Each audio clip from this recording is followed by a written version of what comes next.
Hello, my name is Luke Pearce and welcome to Zen Den Stories, where I tell stories that help you to think differently. Now today, I want to do a bit of a backtrack, a bit of a regression of my life and tell you about a very significant moment that I experienced that really did help change the way that I think, feel and act within my day-to-day life. Now, when I was about 10 years old, I was absolutely addicted to Game Boys. Now, I raved and ranted so much because at that time, they had the new color Game Boy that only just came out. I pestered my parents day and night, and eventually they gave in. So on that day, we went down to Toy World, it was called. I still remember it just like it was happening right now. And I went down there and I picked out the exact one that I wanted. I saved up a little bit of pocket money from mowing the lawn and doing the little chores around the house, and mum and dad pitched in the rest. I think it was for my birthday or maybe Christmas or whatever it might have been. And as I walked into Toy World, I could still remember right now the smell of all the plastics and all the toys and the things that were in the shop. And I could really see on the cashier's face just how excited he was that I was so excited to play this Game Boy. So I ended up buying it. I took it home, I unwrapped it, and the games that I got with it was Pokemon. Now, for me being 10 years old, I absolutely loved Pokemon, and I would play this bloody Game Boy every single moment of the day. Now, my parents, on the other hand, they actually weren't really that happy because I never really wanted to do anything but play on my Game Boy. Dad used to say, "Hey, Luke, can you go out and mow the lawn?" "No, I'm busy." Mum used to say, "Hey, can you take the trash out?" "No, I'm busy." "Can you do your homework?" "No, I'm busy." And the really weird thing is for me personally, like, I valued it so much that I'd wake up, I'd want to play it. I'd go to sleep, I'd be thinking about it. During the day, I would be waiting to get home in order to do it. And my parents thought very differently because they valued very different things than I did. And they even would take it away from me, or maybe they would say, "Hey, look, you've been on that thing for hours and hours now. Put it down. It's time for dinner. It's time to go for a shower. It's time to go to bed," whatever it might be. And back then, I couldn't really realize why they were acting the way that they were acting until now, being much older and having two kids of my own. I really get it. I really understand it. I value things now very differently than when I was 10 years old, as would you. Now, when I was 10 years old, the values, the things that I thought that were important to me were very, very different than what was important to my parents. And therefore, sometimes you have conflict. And I remember on this one day, I was walking to school and Mum said, "Hey, do not take that Game Boy to school with you because you might break it, or, more importantly, you're probably not going to be very engaged in what it is that your teacher is teaching you." I said, "Okay, Mum, I'll leave it at home. I promise, I promise." And she said, "Hey, listen to what it is that I'm about to say. Make sure that you listen to me." And I was like, "I promise." She's like, "Really?" I'm like, "Yep, really." So me being 10 years old, a little bit less wise than what I am now, I actually waited for Mum to go to work, and guess what? I got the Game Boy and off I went to school. Now, I walked to school for many, many years, and I took the same path day after day. And I've been walking it so long, I could probably do it with my eyes closed. Now that I had my Game Boy, it was a 20-minute walk, so it would, distract me just for a little bit until I got to school. And the good thing was, like I said, I've done this walk many times before, so happy days. So I set out on my adventure to get to school. I got my school bags, I got my little shoes tied up, ready to rock and roll. Game Boy in hand, make sure it's fully charged so then I can play it at lunchtime and do all the things that I wanted to do. Now, the first day was perfect. The first day I got to school, and that 20-minute walk absolutely flew by. Before you knew it, I could see all the other kids going to school. I'm like, "Oh my God, I'm here. I better put it away because I don't want anyone to see it, don't want to get in trouble, etc., etc." So I put it in my bag. I went to school. I had my little classes that I had in the morning, and then we had our first break. First thing, straight on the Game Boy. Then I went back, had a few more classes. Then we had big lunch. Guess what? Straight back on the Game Boy. Finished school at 3 o'clock, walking home. on the Game Boy. But when I got home, I noticed that Mum was already there. And I thought, oh my God, does she know that I took the Game Boy today? Because if she does, I'm in massive trouble. So what I did is actually hid it right down the bottom of my bag. And I went in and said, hey Mum, how you going? She's like, good, how was your day? All the normal sort of things. And I ran in my room and she said, oh, let me guess, you're going to play Pokemon. I'm like, yeah, is that all right? Do I have any chores to do? She's like, no, that's cool. You can just relax and, chill out for the afternoon. Bang, straight in the room, made out like I was actually getting it out of my drawer, wherever it is that I kept it. In the lounge room, Game Boy, all night. Dad got home. Hey son, how you going? How was school? What'd you learn? Oh, really good. Learned nothing. He's like, oh, that's great to hear. Maybe you should try listening sometime. And I said, yeah, but I'm just so focused on this game. Like I can't get past this level and I keep getting, like killed, so to speak, within the game. It's really, really difficult, Dad. I don't know what to do. He said, son, if there's one thing that I've learned within this life is what it is that you value, you'll always find a way. And he said, that game is really important to you, isn't it? He said, because I was at work today and my work is really important to me because it ticks so many boxes within my life and allows me to, put food on the table and pay the bills and all these sorts of things and buy Game Boys for you. But he said, I was talking with the guys at work and we just couldn't get over how much things have changed, obviously, since we were your age. He said, back in my day, I used to have to walk, 100 miles to get to school. And when my feet were cold from walking in the snow, I'd walk on my hands, this sort of thing. And I was like, yeah, sure, Dad. I'm sure that never happened to start with. And he was like, no, I'm really serious. He's like, you think that's very important to you, don't you? He's like, yes. He's like, well, don't you let anyone ever tell you what's important to you and what's not.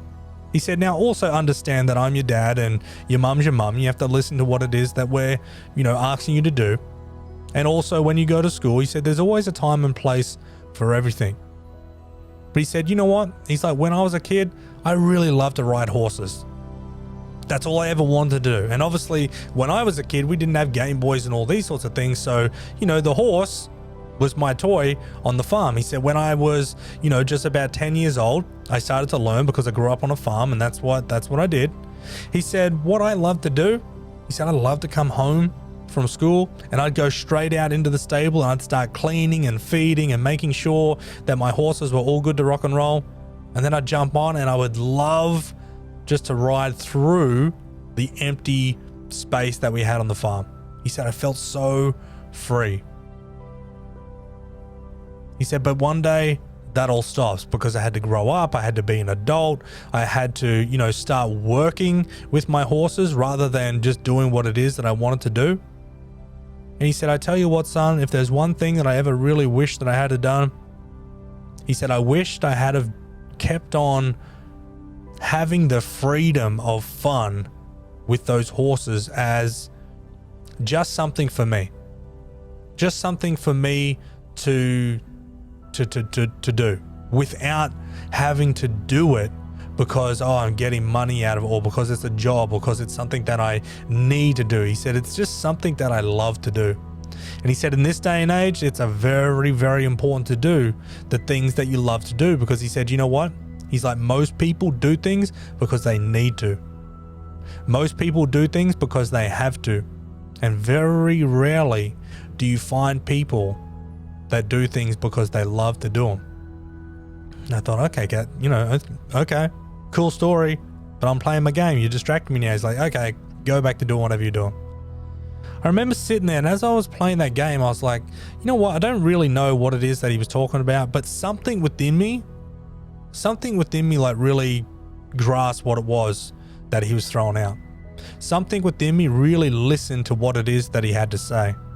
And it didn't really come into play until many, many years later on within my life. And I was like, you know what? How important is that to do the things that you love to do?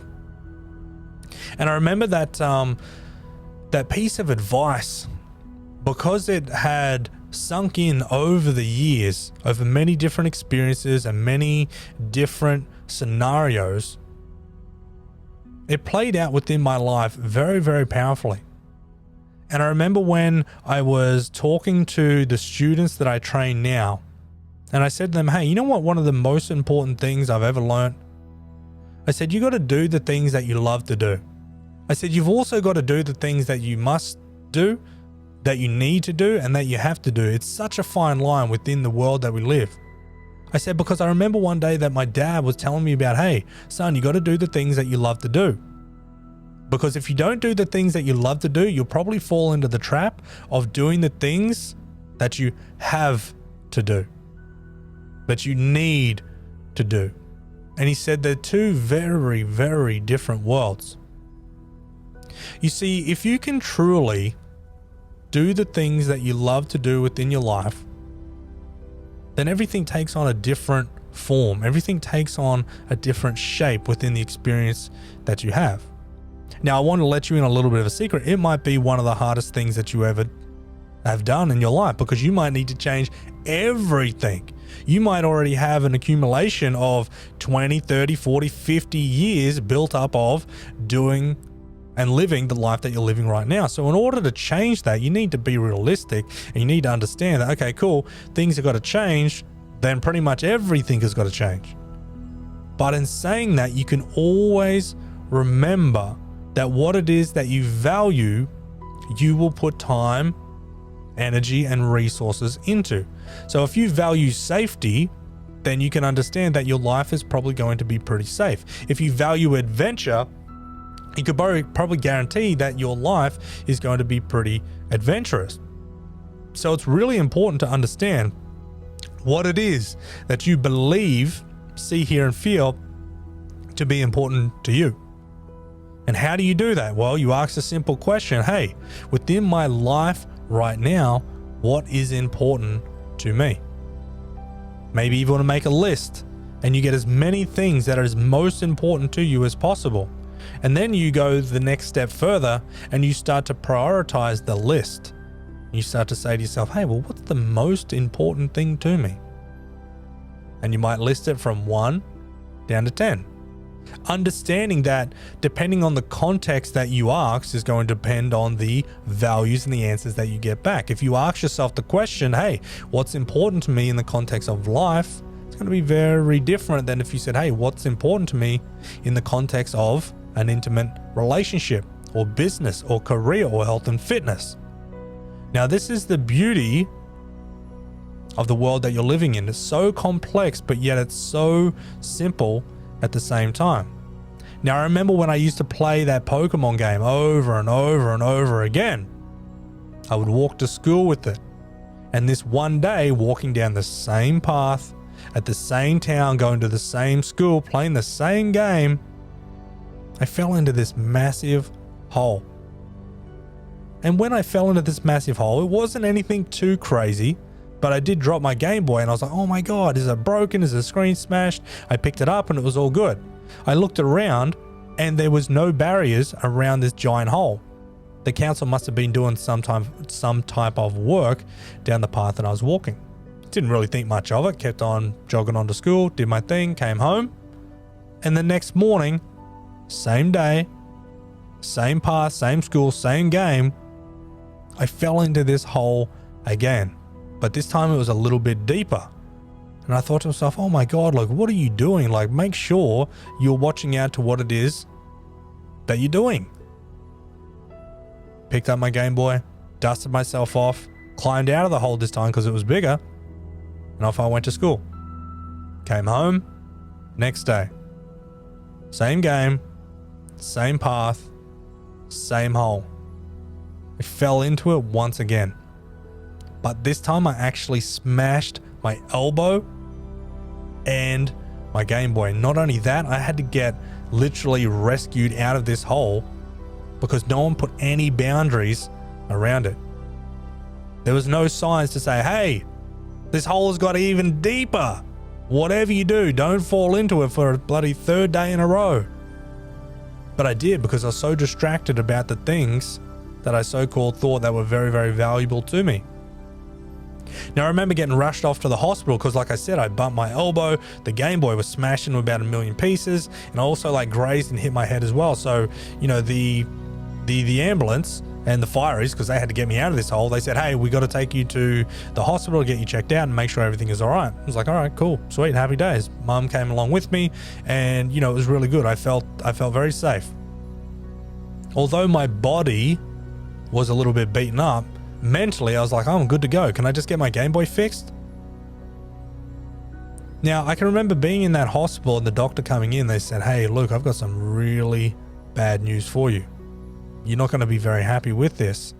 And the look on the doctor's face was like really concerned, really worried. And he said, yeah, see, when you fell down into the hole, not only did you bump your head and your elbow, he said, by the looks of it, you've also got a little bit of a, bruise on the back of your head.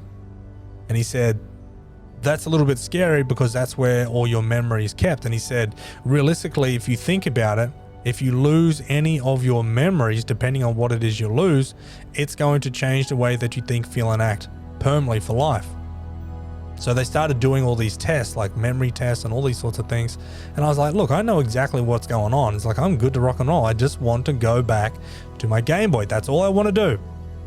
Mum said, look, you've got to answer the questions. So I kept on answering the questions. About 20 minutes went by. Everything was good. I got a scan and they said, right, you're good to rock and roll. So on the way back, we went back into that same shop where we got the Game Boy to start with, because Mum said, hey, look, you were so brave during that. I want to get you a new Game Boy. Now, after getting that Game Boy, it was all good to rock and roll. I went back to school. I started learning more, and I really had to ask myself the question, what actually is really important to me?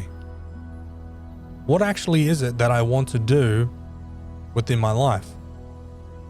How do I know when I'm fulfilled? How do I know when it is that I'm happy? And more importantly, how do I know what it is that I'm learning? Because someone could be talking to me about one thing or many things, and at the same time talking to me specifically about something totally different. And there's different parts of my mind that are picking up different parts of the conversation. I was really curious about that, because your mind is one of the most powerful things that you have. But if you do not know or do not understand how it is that it works, and how it is that it can process many stories at once, or many pieces of wisdom or information or knowledge at once, then maybe you would go through life and you would keep falling into the same hole, on the same path, on the same day, heading towards the same place. And that very next morning, what I did was I still took my Game Boy because I valued it dearly, but I went down a different path. I took a different route to school. I took the more scenic tour. I walked down along the beach. I still had my Game Boy with me, but I didn't feel the urge to be consumed by it. I didn't feel the urge to be obsessed about it. Because I really thought while I was in that hospital, hey, you know what? The thing that I have valued so much has brought me the most pain and suffering within my life, which is very, very true. The thing that you love the most is going to bring the most amount of pain and suffering. You say, well, how can you say that, Luke? Well, as you think about the person that you love the most, they're going to bring you the most amount of pain because of the sheer fact that you care about them the most. Think about the car or the item that you care about the most. You don't care if you drop a glass at home and it smashes, if you don't care about that glass. But maybe if you've got like a crystal glass or a crystal vase that has been handing down from generation to generation and you drop that, it's going to be a very different story. Why? Because you valued one more than the other. And I thought about myself as I was walking along that beach, my goodness, have I been valuing the wrong thing? And the answer was definitely no. Because at different moments and different times and different parts of your life, you are going to value different things. And the most important part of it all is it's okay to value different things at different times within your life. There's going to be a time for being super fit, super strong, super dedicated to your health and fitness. There's going to be times where it's totally okay to be super invested within your business or your family. The so-called struggle that people have, and I am I'm in the same boat as you, is deciding and choosing, hey, what is actually important to me? What is it that I want to do within my life? What do I want my life to mean? What do I want to be doing with the time that I have here? And these are all very important questions. You see, when you let go of what it is that you think you should be doing, or what you have to do, or what you need to do, only then will you find a different path that may indeed lead to what it is that you love to do. But the true secret is understanding that you need to walk down a path of the things that you love to do. You also need to walk down the same path of what it is that you need to do and what it is that you have to do. Like I said before, life is so complex, but yet so very, very simple. And if you can leave this story here today, working out what it is that your Game Boy is, working out what it is that is valuable to you, but also asking yourself the question, what paths do I want to walk down? What paths do I need to walk down? What paths do I have to walk down? And what paths do I love to walk down? And then somewhere through all of that adventure, realize that you are right in the thick of life right now. You're doing it right this very second. Take yourself and just look around for a moment and think to yourself, oh my God, I'm literally in the existence of time, space, and matter itself right in this very moment. And not only that, but every single thing that I'm witnessing within my experience, my universe, is happening within inside me, but yet I'm happening within inside that experience as well. And then you'll discover that there's no such thing as separation, only the perception of differences. Maybe something and a few things to think about from today's session. But what is it that you truly want? Where are you going with your life? What do you want to do? What do you want to experience? And more importantly, what path do I want to take? So until next time in the Zen Den, I truly hope that you enjoyed this story and learned many, many things out of it, because the beauty of this story here today is that you probably learned a lot more than what you truly consciously understand. But over the next couple of days, the next couple of weeks, the next couple of months and years, the seeds will grow, and they will grow to be big and strong and very, very valuable trees. I'll talk to you very, very soon.